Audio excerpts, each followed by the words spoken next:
Halo teman-teman, masih bersama Denny di channel Khalif Art Gallery. Hari ini kita membahas mengenai proses terjadinya petir hingga proteksi yang kita gunakan untuk proteksi petir. Oke teman-teman, mungkin langsung saja. Di sini ada sebuah awan ya. Jadi sebuah awan di mana dalam awan tersebut itu akan timbul ion-ion negatif dan ion-ion positif, di mana ion positif akan berada di atas awan ya, dan ion negatif akan berada di bawah. Begitu juga pada permukaan tanah atau bumi ya, itu akan terdapat ion-ion positif.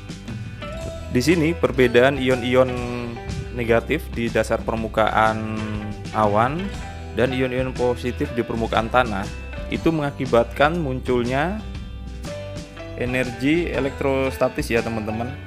Jadi itu besarannya mencapai puluhan kilovolt per meter.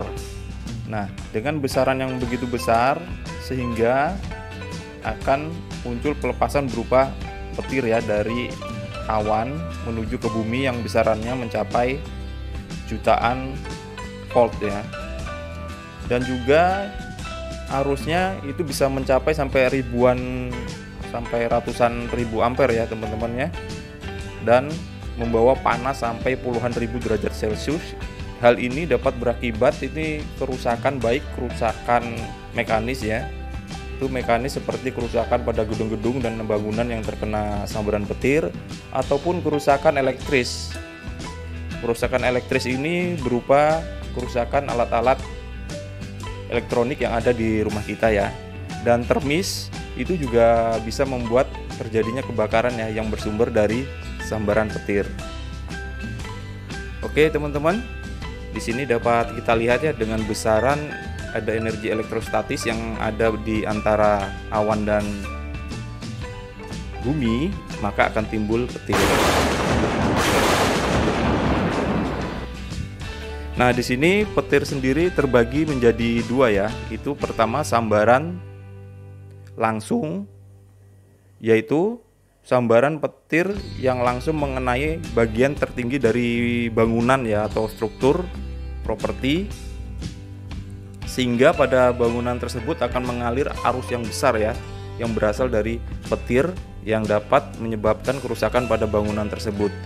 Nah, disinilah diperlukan pemasangan grounding ya, seperti di gambar ini diperlukan pemasangan grounding yang sesuai dengan standar ya ini teman-teman, dimana standar tahanan untuk pemasangannya adalah sebesar 5 ohm. Nah, ini sudah sesuai PUIL. Dengan adanya grounding atau pentanahan ini ya untuk penyalur petir, jadi pada saat dia terkena petir ya ini teman-teman, pada saat elektroda ini terkena petir, dia langsung menyalurkan energi petir itu menuju ke permukaan bumi, di mana energinya diredam di bumi. Nah, ini pada saat proses terjadinya penyaluran energi tersebut, pada permukaan kabel BC ini ya teman-teman, ini terdapat induksi yang besar ya. Nah, induksi ini juga dapat mengganggu peralatan-peralatan listrik yang ada di rumah kita. Nah, setelah dia menyentuh pada permukaan atau elektroda yang ada di bumi, nah di sini akan timbul tegangan yang sangat besar ya.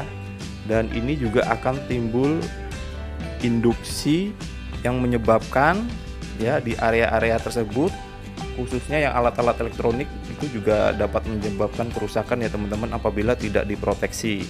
Untuk proteksi yang sambaran tidak langsung ya ini teman-teman, itu kita bisa menggunakan source arrestor ya, dimana arus yang mengalir pada jaringan listrik atau sambaran petir tidak langsung yang mengalir pada kabel listrik yang masuk ke instalasi rumah kita ya, itu langsung diarahkan ke bumi melalui perangkat source arrestor. Nah, di sini pada gambar animasi ini dapat kita lihat ya teman-teman, ini salah satu contoh sambaran langsung yang langsung menyentuh, yang langsung mengenai elektroda dari penyalur petir kita.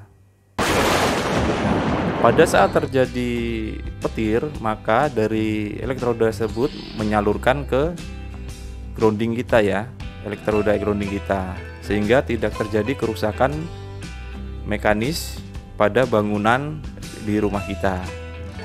Selanjutnya ada lagi sambaran tidak langsung ya. Sambaran tidak langsung ini seperti ini ya teman-teman. Jadi menyambar ke tanah. Nah, pada sekitar tanah tersebut itu akan timbul induksi juga ya, yang mana apabila jaraknya dekat ini juga dapat berakibat merusak komponen listrik yang ada di rumah kita ya. Dan ini juga ada lagi salah satu contohnya teman-teman. Nah, apabila mengenai pohon dan dekat dengan jaringan listrik kita, dan pada jaringan tersebut akan timbul induksi ya, induksi dari petir yang mengarah menuju ke rumah kita, dan di rumah kita ini menerima lonjakan tegangan yang begitu tinggi ya teman-teman, sehingga menyebabkan kerusakan pada peralatan listrik di rumah kita.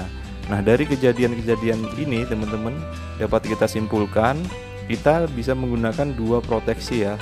Yang pertama, proteksi dari sambaran langsung ya, itu menggunakan sistem grounding di mana besarannya sebesar 5 ohm. Dan yang kedua adalah menggunakan surge arrestor ya, itu untuk sambaran tidak langsung, di mana proses proteksinya pada saat terjadi sambaran tidak langsung yang mengalir pada instalasi kita, dia pada saat mendeteksi tegangan di atas tegangan nominal dari instalasi kita, terus arrestor ini akan bekerja, ini menghubungkan jaringan menuju ke tanah ya, sehingga lonjakan tegangan yang tinggi tadi langsung disalurkan menuju tanah atau bumi ya. Jadi tidak sempat merusak elektronik yang ada di rumah kita. Jadi seperti itu ya teman-teman. Jadi apabila teman-teman ingin membuat atau menginstal instalasi yang handal, lebih baik dua tipe pengamanan ini bisa digunakan. Yang pertama menggunakan sistem pentanahan untuk penyalur petir, dan yang kedua bisa menggunakan surge arrestor untuk pengaman petir sambaran tidak langsung ya. Jadi seperti itu ya teman-teman. Terima kasih. Jangan lupa subscribe, klik like dan tombol share-nya ya. Wassalamualaikum warahmatullahi wabarakatuh.